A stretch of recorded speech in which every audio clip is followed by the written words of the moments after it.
welcome back. I'm Judayah Murray, and you're streaming Fox Local. Summer's here, and it is heating up pretty fast. Actually, the National Weather Service predicts that there's a 40% chance that this Georgia summer is going to be hotter than it typically is on average. And while it's not just uncomfortable for us, it can also actually be extremely dangerous if your body's not ready for it. So, we're sitting down with Dr. Mike Sawka from Georgia Tech, whose latest research focuses on how to heat proof your body to stay sharp, hydrated, and safe. Dr. Sawka, thank you so much for joining us today. Thank you. It's a pleasure to be here. So, first of all, what does it mean to heat proof your body? I've been saying that around the newsroom and people are looking at me like I'm crazy. Well, I don't know that you can heat proof your body, but you can improve your ability to thermoregulate and to optimize performance and sustain health during hot weather. Okay. And there's two, obviously the best one way is to avoid the heat, but that's not always possible. But there's two things. One is heat acclimatization.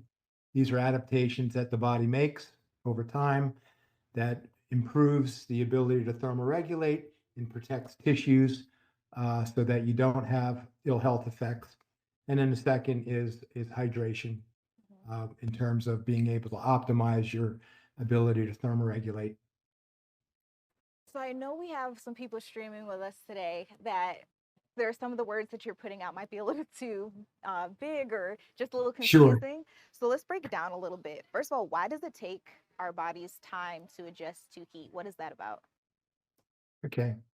Well, the reason it takes time is that there's a whole number of different changes that have to occur within the body, Hmm. and you adapt to the amount of heat stress you're exposed to. It's the same with physical exercise. You adapt to the type of physical exercise that you do. So it takes a number of days because the cardiovascular system's involved to reduce strain so that you can increase blood flow, improve the ability to heart to pump blood. Um, Sweating rate systems, the ability to increase more efficiently sweat loss. And so you have the heat loss from putting blood to the skin, the heat loss from increased sweating, and then you have all the supportive adaptations within the body. In addition to that, there's changes that occur within the cells that allow you to better tolerate some of the strains put on the body from heat stress. Beautiful. Okay, thank you for breaking that down and making that a little easier for us to digest. I don't know Uh, if that's clear, but I think it was a little better. And all don't right. worry, we're going to keep asking questions so we can get to the nitty gritty of it. I know in your Okay. research you have said before that even people who are used to the hot weather, like us here in Georgia, I mean, we experience it every day, right?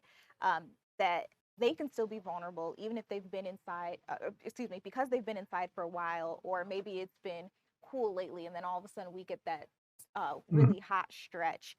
Why is that? Well, just because you live in the heat, if you're not exposed, you're not necessarily acclimatized to the heat. There's also limits to how much your body can withstand and be able to what's called thermoregulate. Mhm. And that varies with age and health. Okay. And even if you're young, healthy, and fit, if the biophysics in terms of humidity, temperature, radiant heat load are sufficient, it's just not going to be possible to thermoregulate. So under those conditions, you avoid. And the body has two really ways that we thermoregulate. Mhm. One is we talked about is the physiological adaptations that occur to sweat more, improve skin blood flow, protect the cells, cardiovascular adjustments. And the other is called behavioral thermoregulation, and that is stop exercising, get into the shade, and be cool. And unfortunately, sometimes law enforcement officers, workers, and other individuals, highly motivated athletes, don't have the choice of avoiding the heat, so they have to be out there. And sometimes it's just not thermoregulatory possible because of the types of clothing they have to wear, or they haven't adapted sufficiently.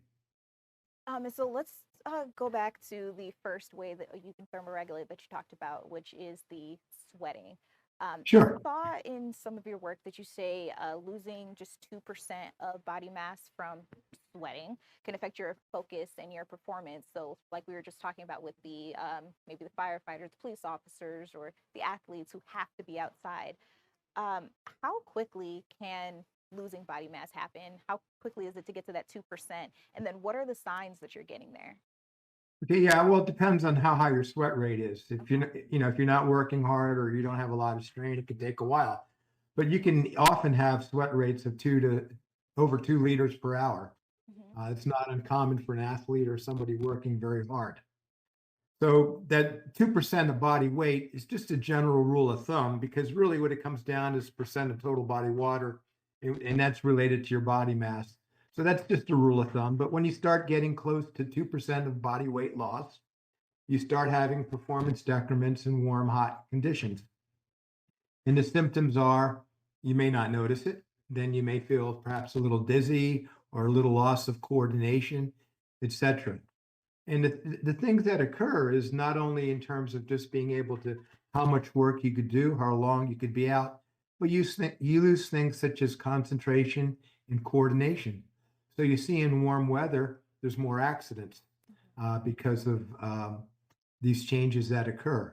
And hydration is just one mechanism. Maintaining adequate hydration is one way that you can help minimize these adverse consequences. The other is, again, being heat acclimatized. I think that actually might be the perfect segue into my next question because apparently it is a myth that when they tell us that all you have to do when it's super hot outside, when you're sweating a lot, is drink more water. But there's more to it than that, right? Yeah, there is, and it depends. Depends who you are and what you're doing. Water's fine, but if you're exercising very hard, or you're out for long periods, or you have a lot of electrolytes lost in your sweat, water alone is not adequate. One of the best pieces of advice you can give people is to plan meal times and to have plenty of food with planned meals because humans generally will rehydrate at mealtime because food will increase the thirst.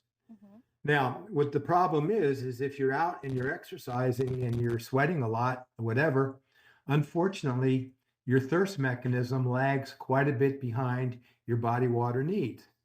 That even under the best circumstances, you'll only voluntarily replace about half or even less of the fluids of sweat loss. So it's important then to have an idea of how much you're sweating so that you can replace fluids if you're out for a long, hard time, and also electrolytes. Or if you're, certainly plan around meal times, don't skip your meals, have fluids with that, because that's when voluntarily people rehydrate.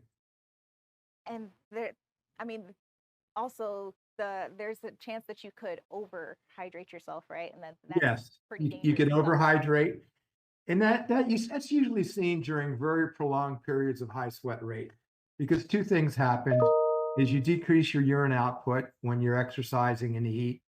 Two, if you're bringing in a lot of water and you've lost a lot of electrolytes in your sweat, you can get what's called hyponatremia, which is low blood sodium, which can become very serious. But you usually see this over prolonged periods of high sweat rates over many hours. And one of the things we've recently done is we've done in collaboration with the Coca-Cola Company and Georgia Tech and some other universities. We've developed some equations that are publicly available now that, at least for athletes, can help them determine the precise amount of fluids that they might need by putting in information such as how fast they're moving, what the weather conditions are, etc. And this has just recently become public available, and it's gotten quite a bit of attention.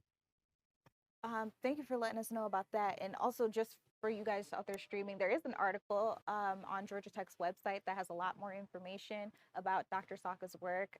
He has a colleague that has been working on him with this research in particular.